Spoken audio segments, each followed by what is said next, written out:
there, lovely good morning. It's a lovely Friday. Thank you so much for joining us on Camnet TV Breakfast. Remember, we urge you to rise and thrive this particular morning. My name is Joe Smarter. And of course, like always, Nelson is here with me. Nelson, good morning. Good morning, Joe. It is a good morning as we get to wrap up the weekend, and we're wrapping up on a sad note. I must make mention. How come I'm not getting that energy from you? Especially from the Liverpool fans, please. It shall be better next season, okay? Let's pray for next season. But honestly, you thought you were going to win yesterday. Look. You honestly believe that you're going to win. We are the kings of comeback. If we are able to do it at the time of Barcelona, all hopes were. We're also going to do it at the time of Atalanta. Kings of comeback. Exactly, kings of comeback. Since when? Kings of comebacks. If you've seen what happens, we know how to really come back and do some miracles. But yesterday, last night, I must make mention that it was a different game altogether. Just after we scored that penalty through Mohamed Salah, the chaps became defensive. The chaps became defensive, and we had difficulties to unlock that. And you are supposed to score 4 unanswered goals, right? Exactly. Yes, but we were geared.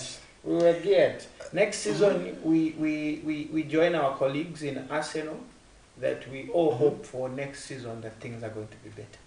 Let's hope for next season that all things are going to be better. Chelsea included, seeing that we have been struggling this season. However, even with managerial issues, we have managed to be the pride of London. They're scoring 6 goals and making sure that we prove ourselves to be London's pride. And this weekend we'll be meeting Manchester City. Remember, Manchester City comes as a wounded buffalo, if you like, from their previous elimination. But from all honesty, I think Chelsea has been a bitter pill to swallow vis-a-vis Manchester City, because the last encounter, Chelsea was doing quite well against the Manchester City, which I think ended in a draw, 2-2 draw, if I'm not mistaken.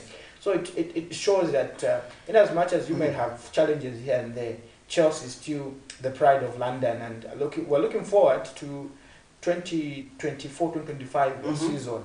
But for me, my encouragement is don't do away with Mauricio Pochettino. If you do that, because he's now assembled a team, if you do that, you might find yourself in the same crisis where if you win, you lose or draw, you still find yourself on number 9 or number 10.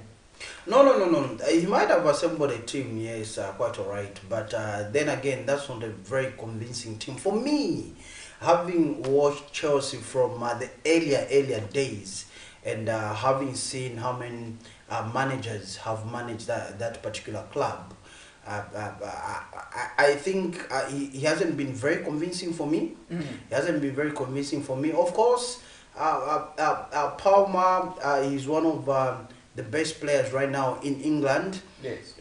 He's in the rank of Saka and Foden, but at the end of the day, our manager hasn't really assembled a convincing team. If you remember the Chelsea of Jose Mourinho and this particular Chelsea, you will tell that indeed he hasn't assembled a really convincing team. I think we need to do better. We need to do more, and we need to make sure that come next season we consolidate and begin to play the football that Chelsea is known for.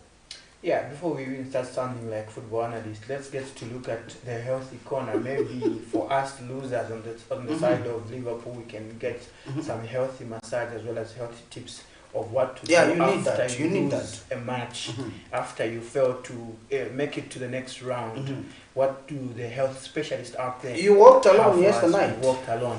Yes, let's get to the health corner, then we'll be back on the other side as we also get to look at the money market, where we're going to flash you with the latest information in terms of how the Kwacha is performing against major convertibles. Keep it on Camnet.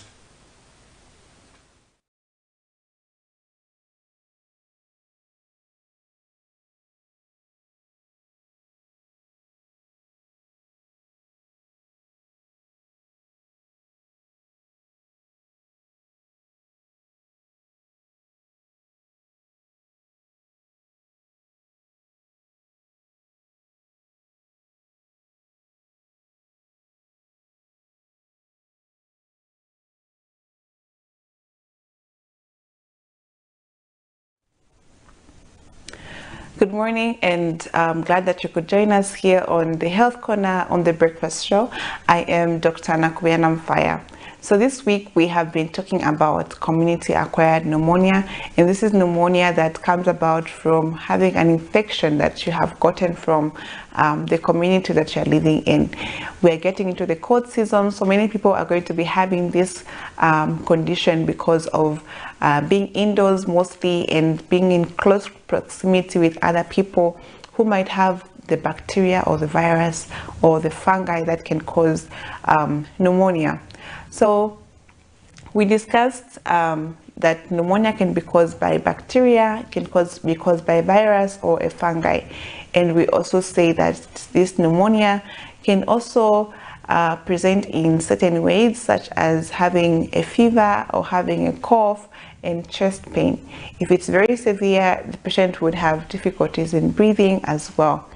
Then we talked about the diagnosis and treatment, and we say that pneumonia can be diagnosed with a chest x-ray that has to be done at the hospital, and submitting sputum samples to verify or to check what type of bacteria it is and what type of antibiotics to use for this bacteria, or if it's a virus, what type of virus is it.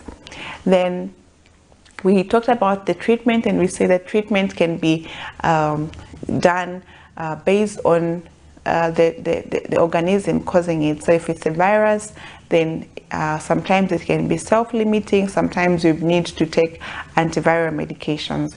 Then if it's a bacteria, then you need to be given antibiotics. If it's a fungi, you need to be given antifungal medications.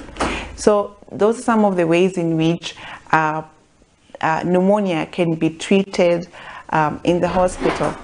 There are certain complications that can arise from pneumonia or having pneumonia, and some of the complications include having an abscess in your lungs. So an abscess can form in your lungs, and it would have to be treated, of course, with the antibiotics or antifungals, depending on the causative agent of that abscess or the pneumonia. Then the other thing is that you could have what we call a pleural effusion. So fluid can accumulate in the pleural space, which is the space outside of your lungs. And so because of the pneumonia that you have, you find that some fluid accumulates in the lungs, and it can be very detrimental to your breathing, so you will not be able to breathe well, and it will have to be drained. Some of the fluid has to be drained from the lungs to relieve that pressure that is created by the fluid in the lungs. Then there are other complications as well, such as having pus in the same pleural space. It can cause pus collection in the pleural space. If the pneumonia is very severe, it can cause what we call a shock. So you can have septic shock because of pneumonia, and that can be very deadly, and it can even lead to death if it's very severe. So it's important that you get treatment for pneumonia very early to prevent all these complications and to prevent you from spreading the infection to others as well. So we'll talk about how you can prevent pneumonia. Some of the ways you can prevent pneumonia is by covering your cough or your sneeze whenever you cough or sneeze, to prevent you from spreading it to other people. The other way is that you need to be able to eat a healthy diet so that your immune system can be strong, and also exercise as well to improve your immune system. So exercise and eating healthy are ways in which we can improve or increase our immunity and improve our immune system to prevent us from getting bacterial infections or viral infections that can harm us and cause pneumonia. The other thing is that if you are a smoker, then try to stop smoking or reduce on smoking, because that can lead you to getting pneumonia and also getting other infections as well. So these are ways in which we can prevent ourselves from getting pneumonia. Make sure that you wash your hands all the time because they could be bacteria or viruses that you have gotten from the environment or from shaking other people's hands or from the surface areas around that can cause pneumonia. So make sure you wash your hands on a regular basis and avoid unnecessary handshakes with people so that you cannot get these bacteria that can cause pneumonia. So make sure you protect yourself, protect others as well, and take care of yourself. If you have any symptoms, get treatment early, go to the hospital as soon as possible and seek treatment, and you will be helped. You'll be given the medications that are needed, and you will become better. So I do hope you learned something this week. Make sure that you subscribe to my YouTube channel and also watch my YouTube videos. That if you have missed any of the sessions here on the Health Corner on the Breakfast Show. And if you have any questions, you can reach out to me on Facebook at Dr. Nakubenan Fire. I'll see you again next time. Make sure you stay healthy, stay blessed, and have a lovely weekend.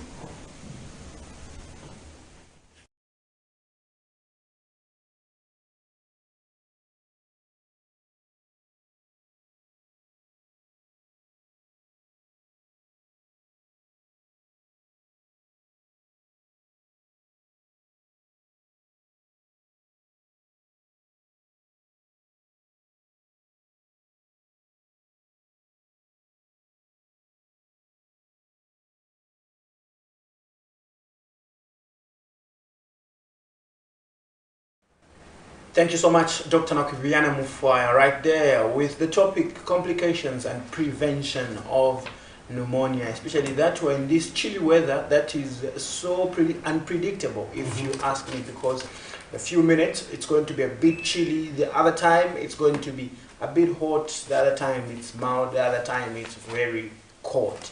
So we need to ensure that we keep all those healthy tips in checks and make sure that we keep our health very safe.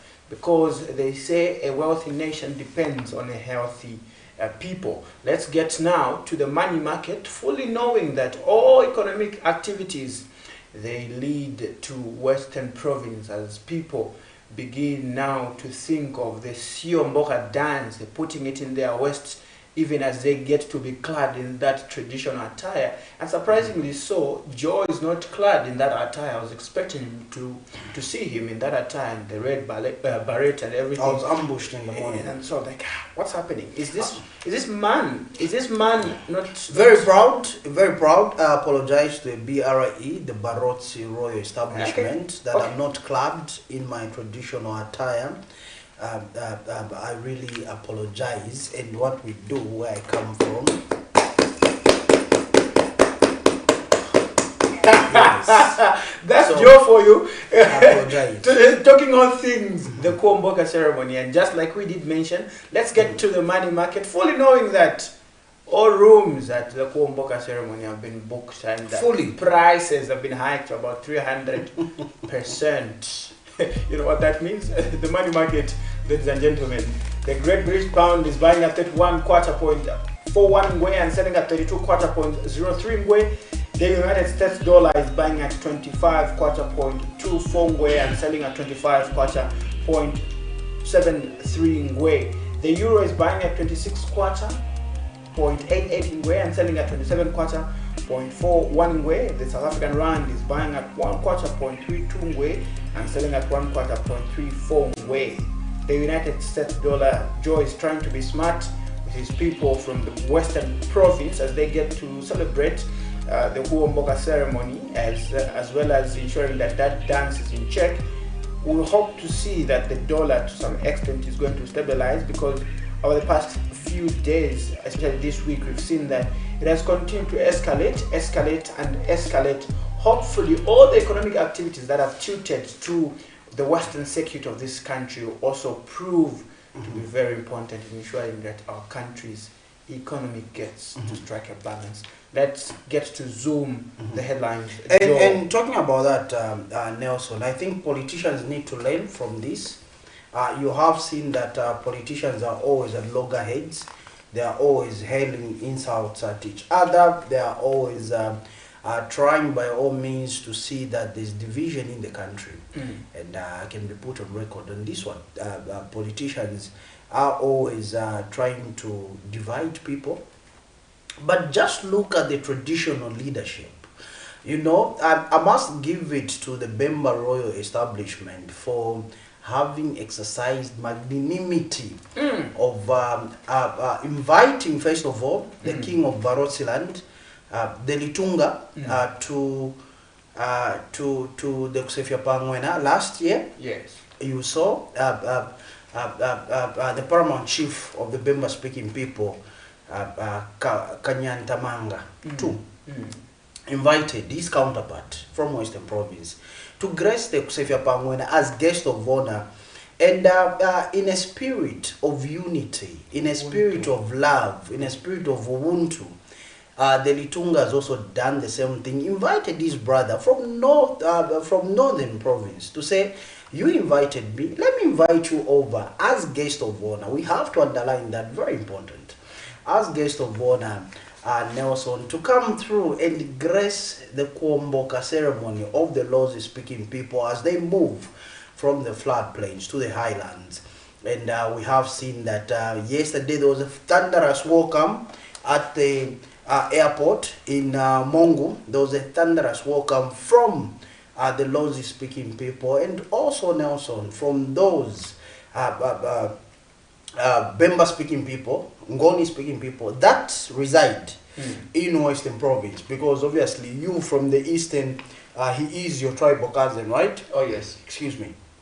Your people went to welcome him in a spirit of one Zambia, one nation. I think politicians need to learn from this, that we can coexist regardless of tribe, regardless of our political affiliations. We can always coexist and be brothers and sisters. Now, there is a headline in the Zambia Daily Mail, Nelson, where do you want us to go to that particular headline? Please, let's go. Okay, let's go to that particular headline. Remember, we spoke about this during the lunchtime cafe yesterday, and I think the powers that be were watching and listening. It reads, HH not usurping Chitimkulu State House, says President going to Kuomboka as enthusiast of event. Okay, now you do remember that we monitored State House Facebook page. There was no such statement. We monitored the president's official page. There was no such statement. Prominent state-owned institutions, media houses if you like, there was no such statement. This statement attributed to a communication specialist at State House, Mr. Hamasaka, was only on his Facebook page. So for me, really, as a communicator, I would like to see that when it comes to communication, obviously, there's a statement that is issued, letter-headed, and the like. But if you work for Camnet TV, then you write something on your Facebook page, then you say journalist at Camnet TV. Would think you're writing that in your own capacity, responding to speculations about you, or maybe the people that you represent. So the public won't take that seriously. But if it's found on Camnet TV Facebook page, and on Elijah Chifita Facebook page, because we are trying to support Elijah Chifita, it will be considered to be authentic and efficient and effective communication. So the broadsheet, the Zambia Daily Mail, has carried this headline, obviously trying to consolidate what the State House communication specialist wrote on their Facebook page. So, but at the end of the day, Nelson, perception is projection. You know that. And in the media, obviously, we should be conversant with that. And as communicators, we should be conversant with that perception is projection. Yeah, and as of yesterday, also we did see Baduga, not really Betoke Menda, but Gertrude Menda, as well as Mark Simue try to address the same issue via the UPND Zambia page, where they're just trying to consolidate over or explain, but for me, what really stands out is the fact that the Litunga team, being led by the king from Western Province, has upheld the decision to ensure that the Chitimugulu from the Northern Province is the guest of honor, unlike giving it to the Republican president. I think that is a magnanimous decision, just like you did mention earlier, because it shows the level of unity that is there, and also the clarification that, look, the president is going to visit there as a general citizen also makes sense, but the way the information would have been channeled out. That's the thing, and that's the issue I have with the UPND communication unit. Their way of communicating. Their way of communicating. You are revealing and disclosing to a general public out there that, for instance, the Deputy Secretary General, Woma will get through demand, the woman that I respect so much, and my brother Max Moe were trying to clarify or justify the whole information crisis that is currently going on. Look, there are people in the UPND, in Zambia at large, that are capable of communicating effectively, channeling this information to the general public out there so that they are able to understand and know exactly what is happening. Nelson, we can't continue to operate as if we are in a secret society. What do I mean? We can't continue to operate through secrets. Information is not released. We're not being told what is happening. We're not given the right position. We don't know which channel or which mode of communication to use. That in itself, Nelson, brings about speculations. What are we hiding? You get my point. Same applies to the issue of the 1,600 units. Are you telling me that with state media backing you, number one, with the party media backing you, number two, with sympathizers of the party backing you, number three, are you going to fail to get a drone to fly over 1,600 units, toilet units? Are you going to tell me that? Are you going to begin to capture a commissioned toilet with what used to happen previously and compare and contrast? Perception is projection. People who believe what you show them, and if you're not showing them, their concluded conclusion would be what you are claiming to be is not who you are. You get my point? Because at the end of the day, if you're going to begin to justify that there were 1,600 toilets commissioned, where are they? Where are the images? Surely, can't you fly a drone around these semi-toilet units and be able to show the general public out there? They deserve to know. They are Zambians. It is their country. So, even when it comes to the UPND consultant and the Secretary General trying to justify, at the end of the day, truth be told, they are not the mandated people to communicate to the general public. It, as a party, the UPND, has got a media director. It has got a deputy director.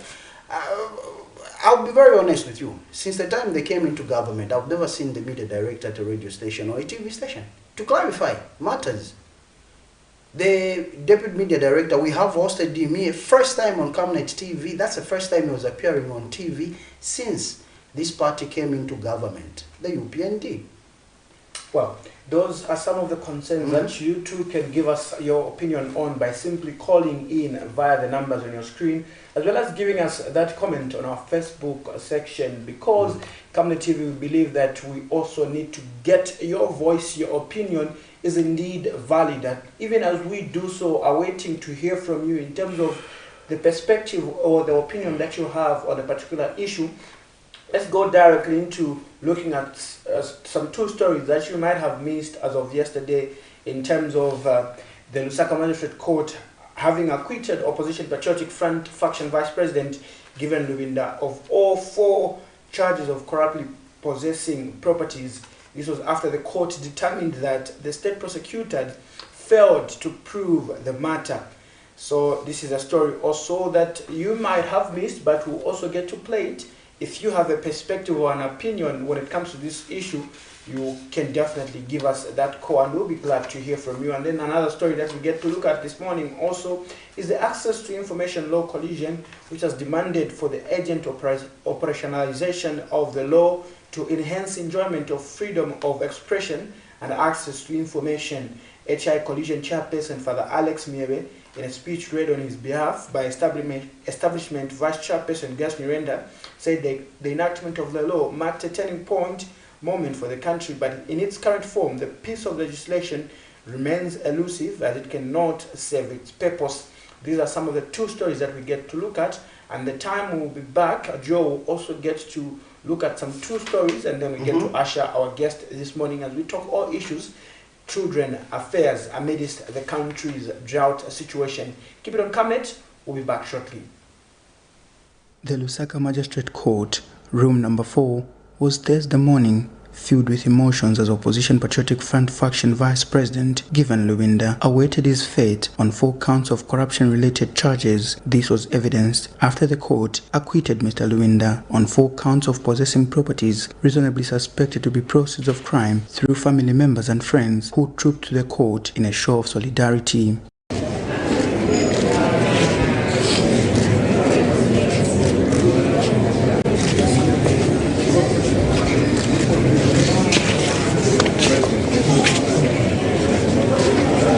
Mr. Luwinda was accused that on March 3, 2018, received $50,000 from China Africa Cotton Limited and $100,000 from Qingdao Rinchong Cotton Industrial Company Limited, property suspected of being proceeds of crime. Count were not proceeds of crime but were in respect to a loan facility. Magistrate Ngobola ruled that sufficient evidence was not presented in all 4 counts to make the suspicion reasonable. As such, the prosecution failed to discharge the burden of proving the ingredients of the offense charged for the balance of probabilities and found the then accused not guilty. The court also determined that the property Mr. Luwinda used to secure a loan facility by way of a third-party mortgage did not belong to Mr. Luwinda at the time the loan agreement was executed, as the property had been sold to Java Khalid and his wife but was mistakenly referenced on the loan agreement and later renumbered by the Lusaka City Council. Concerning the 4th count, the court determined that the funds used as part payment towards the purchase of a property in Kingsland City were part of the US dollar credit received in Mr. Luwinda's US dollar account from China African Cotton Limited and Qingdao Rinchong Cotton Industrial Company Limited. As such, the funds were not proceeds of crime. After judgment, defense lawyer Makebi Zulu advised those taking up cases of corruption to take a leave from the outcome of this case.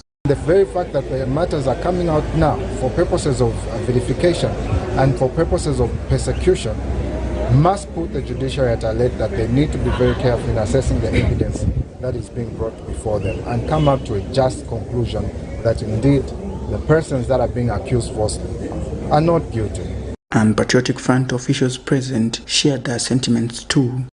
The reason now that many people would want to stay away from politics, many people would want to stay away from leadership, because they know that the moment they give an attempt at that, the end result is being victimized, the end result is being vilified, as it were. We can only, like it has been said, encourage the judiciary to always remind themselves that they are conscious of this in nation. They are the sacred institution that will keep this country balanced and make sure that justice for every citizen is guaranteed.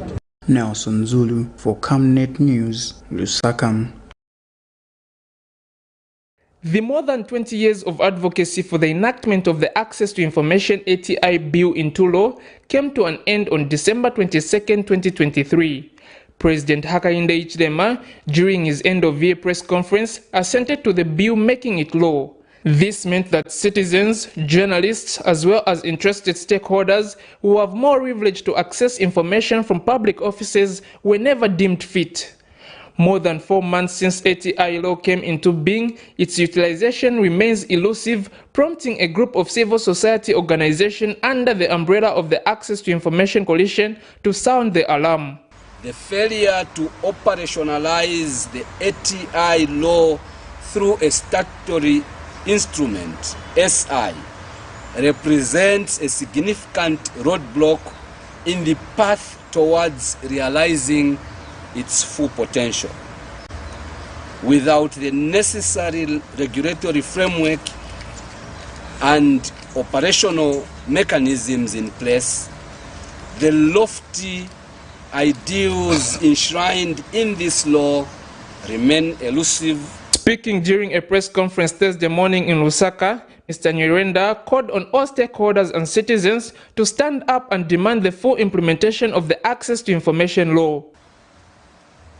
As the ATI Coalition, we have called this briefing to demand the operationalization of the Access to Information ATI law, and if this is not done, the potential of this law will not be realized. Now mobilize public support for effective implementation of the ATI law. We note that our efforts alone as a coalition cannot succeed in isolation. Media Institute of Southern Africa MISA Zambia chairperson Lauren Chisanga says the civil society movement remains grateful to government for enacting the ATI law and is hopeful that once implemented, it will further enhance media freedoms in the country. This includes the JCTR and all members that ATI coalition, not forgetting the media. Indeed, gratitude should also be made to the Minister of Information who, upon setting foot into the Ministry of Information, ensured that this law was enacted. Meanwhile, commenting on the purported recent harassments of journalists by the police, MISA Zambia Executive Director Austin Kayanda says the institute continues to engage the police on the vice, further urging media practitioners to identify themselves with media jackets to avoid unwarranted harassment. Very soon, we'll be doing a project under UNESCO with the police, where we are going to sensitize the police at a lower level on how they can relate with the media. Would like to encourage media houses to buy press jackets for you, so that you can be identified to say you don't belong to UKA. You don't belong to UKA. You are a professional person who is there just to report on what is happening. Chanda Mwango for Camnet News in Lusaka. Okay, now those were the stories that we aired or that are making headlines on our Zooming headline segment. The ATI law and also the court ruling, the landmark court ruling that we saw coming out of the new magistrate court complex yesterday. Now, the Gaming Association of Zambia, GAZ, has welcomed the move by the Lusaka City Council, LCC, to ban gaming machines locally known as Bonanza from undesignated places, citing the detrimental effects on underage children. In an interview with Camnet News, GAZ Secretary General Darius Nkamba noted that gambling is an activity meant for people who can make rational decisions in their capacity. We do have a clip. Then, after that particular clip, former Minister of Defense, Richwell Siamunene, has urged the government to allow Zambians with capacity to invest in the mines to do so, as opposed to saying or giving control to foreign nationals. We do have these clips ready.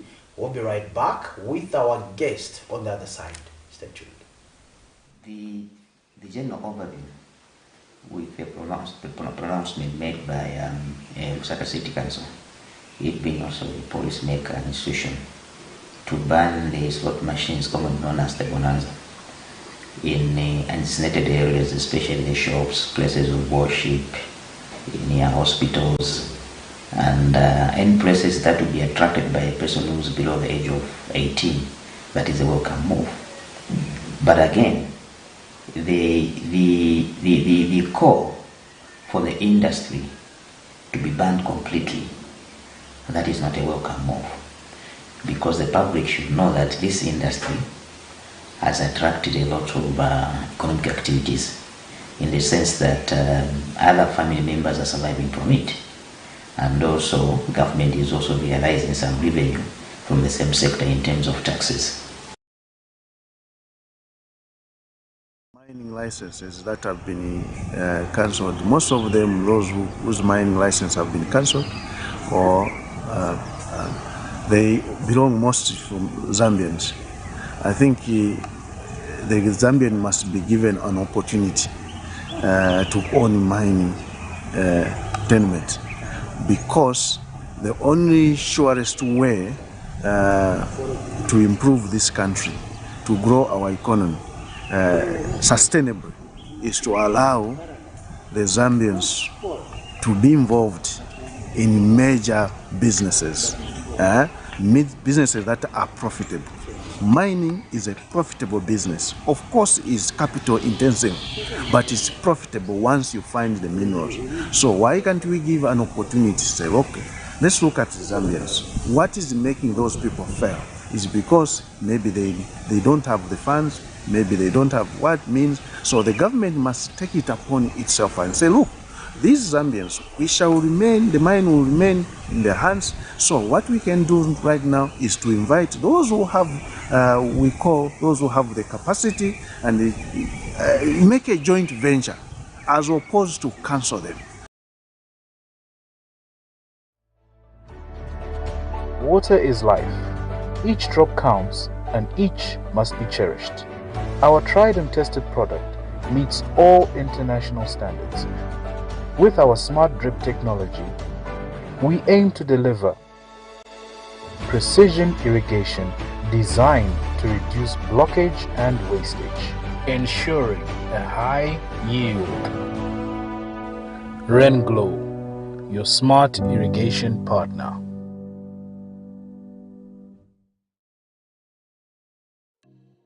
Enjoy the benefits of an instant loan with us, ranging from 1,000 kwacha to 750,000 kwacha, paid express, once collateral is viewed, valued, and verified. Call us on 0763 595 359 or 0779 432 993. Classified Financial Express, here as your financial friend.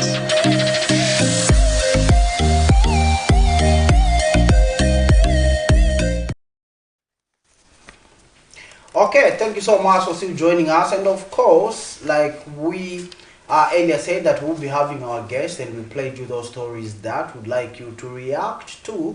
Honorable Ritual Siamnene, they are talking about the mining licenses being issued to indigenous Zambians, and also Mr. Sinkamba Darius, they are coming through from the Gaming Association of Zambia, talking about the effects of gambling on society, and also talking about it being a lucrative business in Zambia. So he is encouraging entrepreneurs to venture into gambling, vending, into getting those vending machines, provided that they are in places that are designated, and also supporting Lusaka City Council's move to make sure that they remove those vending machines from groceries or shops in communities and take them to sites where they can be able to be accessed by members of the public that are above 18 years. But for now, we do have Mr. Lazarus Mwale, Director, Response Services, and of course he's coming from Alliance for Children Everywhere. Nelson, take it up. Let's get to also welcome Mr. Mwale this morning. Mr. Mwale, good morning, and welcome to the Camnet TV Breakfast Show. Good morning, Nelson, and good morning, viewers. Yes, now let's get to maybe one of the few things that have been topical, especially in this drought. For instance, you focus primarily on the welfare of children, right? And we did see that this week, President Hakainde Hichilema did also give an update in terms of the country's drought situation. How do you assess this situation vis-a-vis the impact it's going to have, especially on children? Thank you very much. Looking at the drought that we have experienced this year. I think we anticipate a lot more children to be affected negatively. And by negatively, I mean we could anticipate that children will be separated from their families, some of whom will probably be admitted in child care facilities, while others would probably be found on the street. So we see a negative impact on our little ones in every society, especially the low-income communities. From your end, as an alliance, I know you've been in existence for about 25 years now, and you'll be celebrating just that. I think it should be this April. Today, right? And are there any success stories that can be picked out from such situations? But we've seen also maybe children rise to the occasion and come up with innovative ideas that would maybe look at their plight.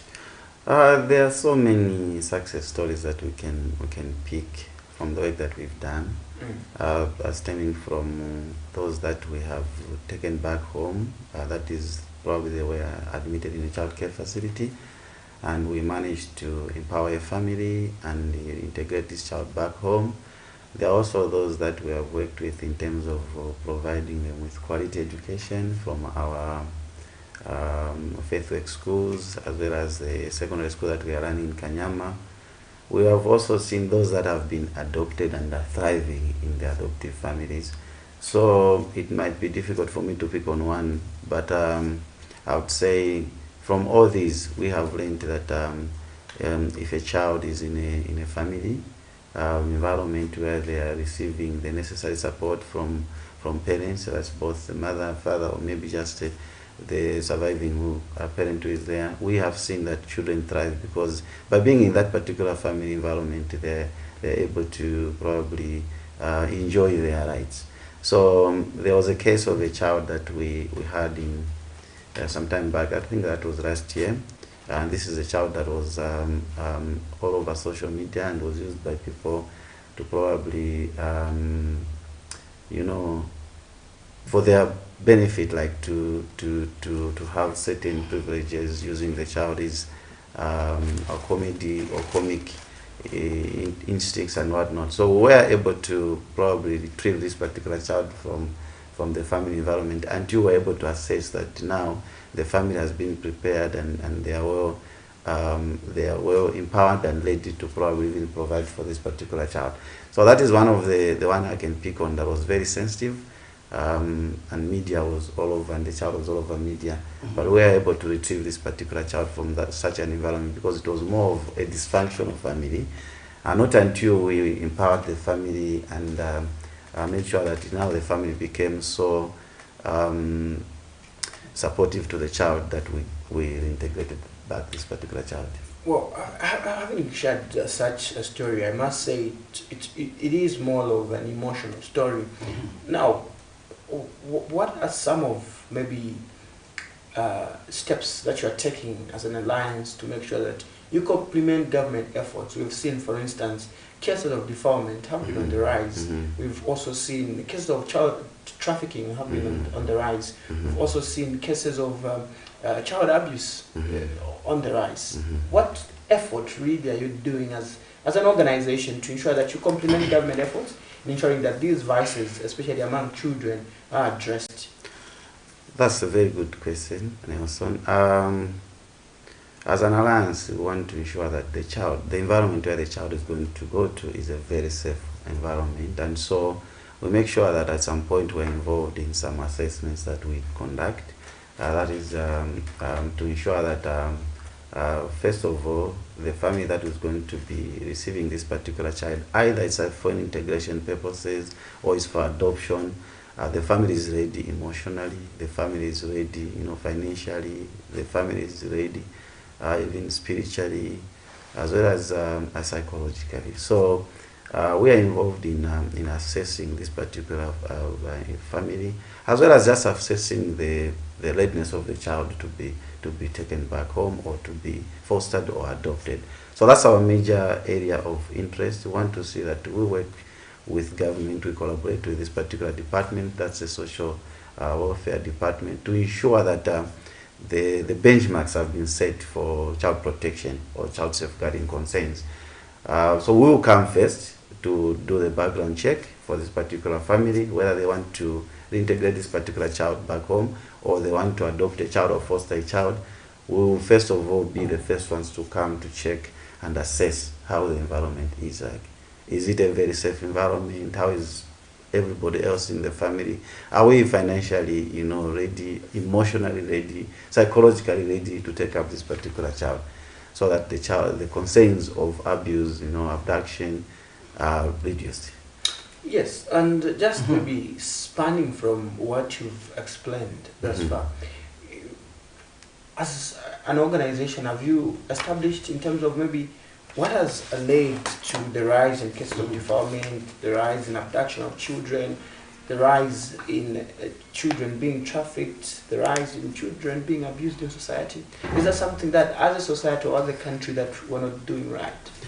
There could be a number of factors that would probably contribute to, but I'll pick on lack of information, and that's the reason why, as an alliance, we want to focus on raising awareness and just see to it that we as parents know how to handle even our very own biological children at home.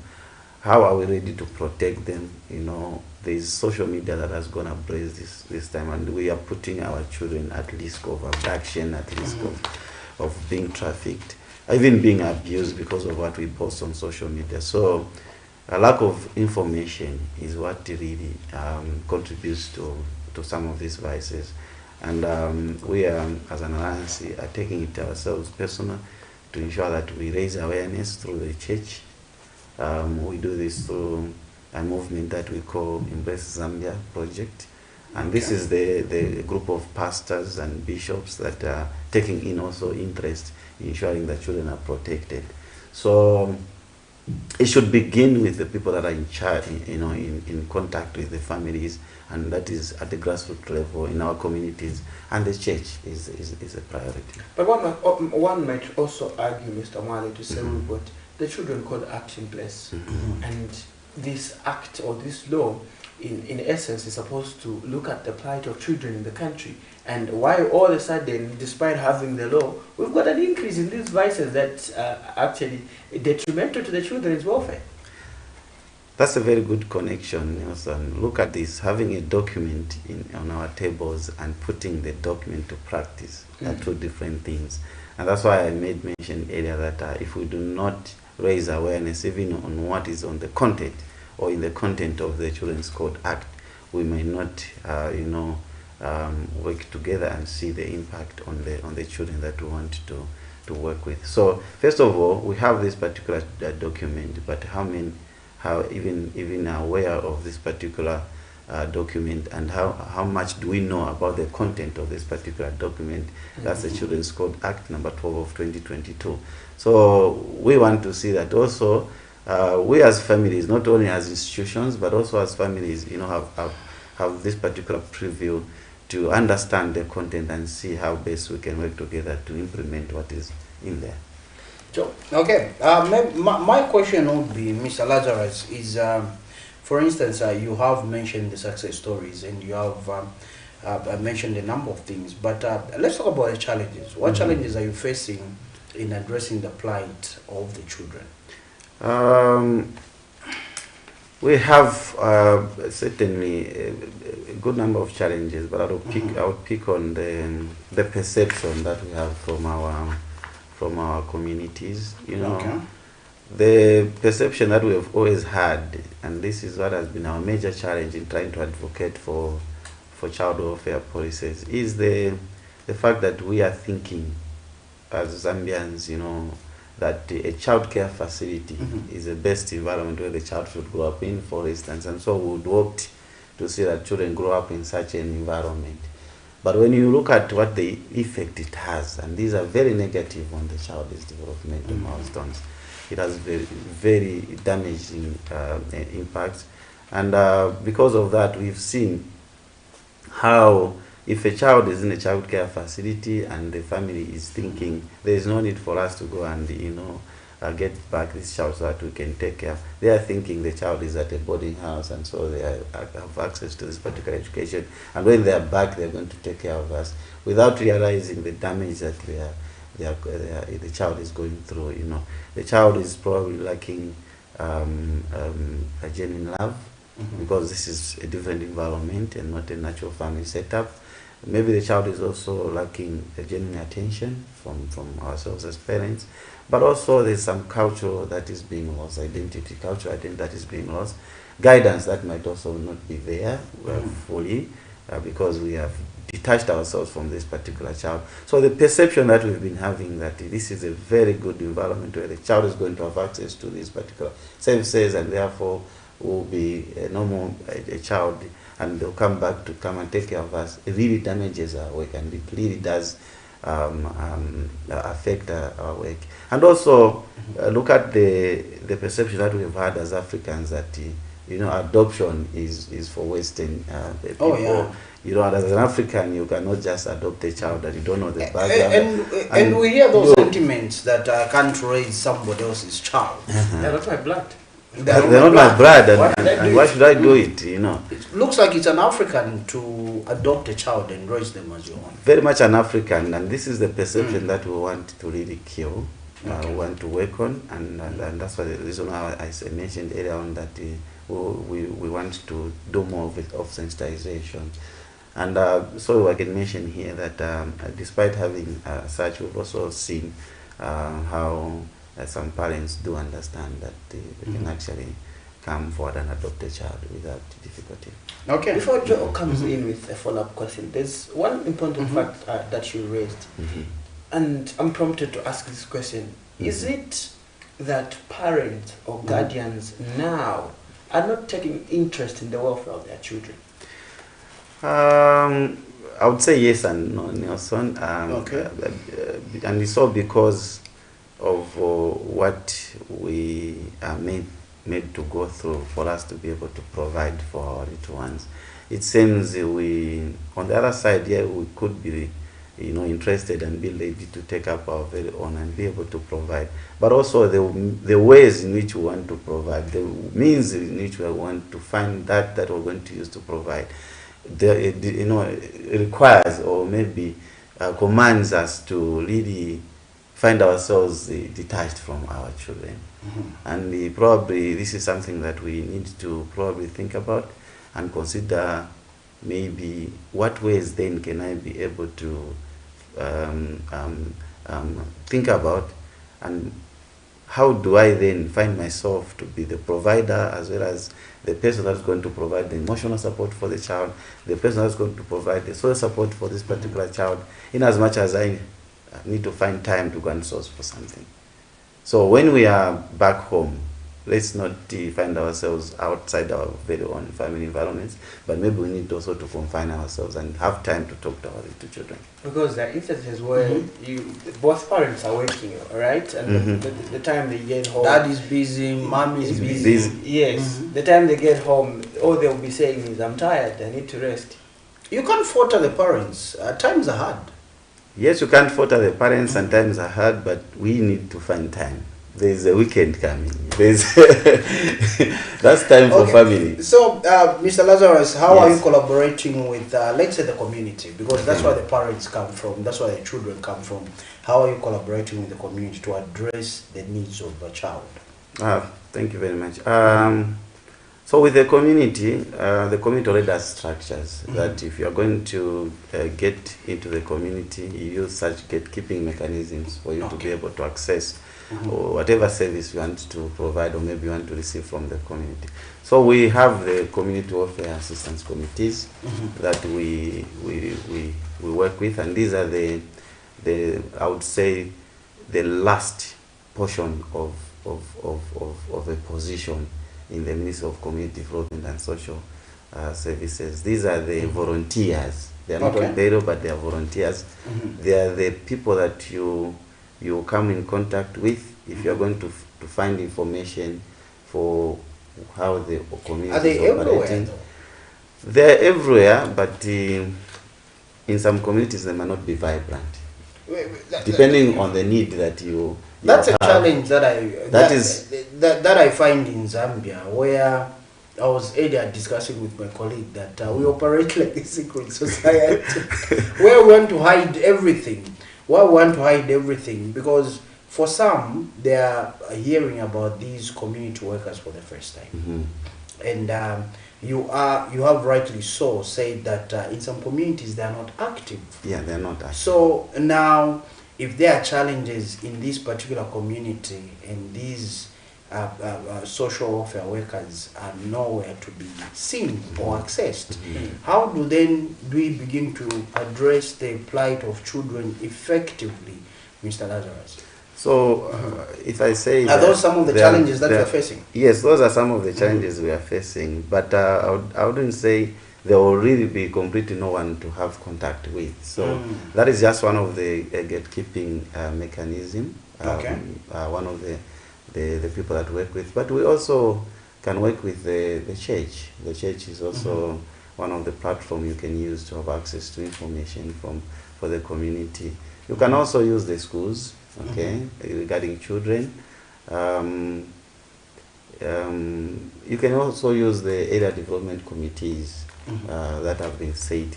So, in as much as we could have these community welfare assistance committees that might be dysfunctional, we can also look at other measures or means of having access to information. But it's really a challenge because these must be the eyes of the community, the ears of the community, so that they can send the information.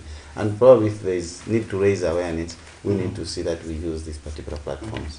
So the collaborative work that we are doing is quite enormous in certain communities, but in some communities we engage much of the churches.